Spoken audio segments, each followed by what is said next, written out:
शहादत हक़, कौली और अमली ज़िम्मेदारी।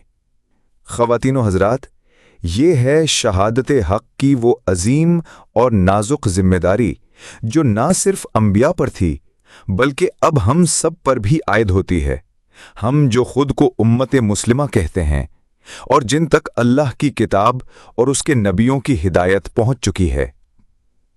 अब सवाल ये है, इस शहादत को अदा कैसे किया जाए?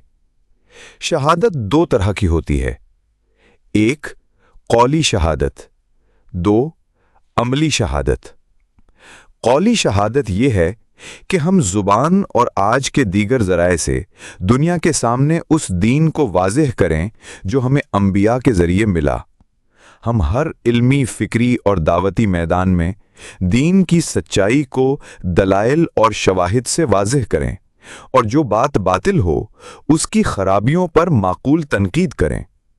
हमारी दावत का दायरा सिर्फ इबादात तक महदूद ना हो बल्कि वो फ़िक्र और इखलाक, सियासत व मईशत, माशरत व अदल और ज़िंदगी के हर शोबे तक पहुँचे। लेकिन ये कौली शहादत उस वक्त तक मौसर नहीं हो सकती जब तक पूरी उम्मत अंबिया जैसी फ़िक्र के साथ इस मिशन को अपनी इज्तिमाई कोशिशों का मरकज़ ना बना ले। फिर आती है अमली शहादत। ये है कि हम अपनी ज़िंदगी में इस दीन का अमली नमूना बनकर दिखाएं। दुनिया सिर्फ हमारी ज़बान से दीन की बात न सुने बल्कि हमारे किरदार में, हमारे रवैये में, हमारी तिजारत, तालीम, माशरत, अदल और हर शोबे में वो हुस्न, वो इंसाफ, वो पाकीज़गी खुद देख ले। यही असल शहादत हक़ है कि हम फ़र्दन और कौमी तौर पर दीन की जिंदा दलील बन जाएं।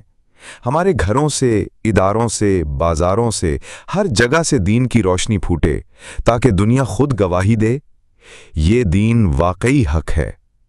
वीडियो अगर पसंद आए तो लाइक, शेयर और सब्सक्राइब करें।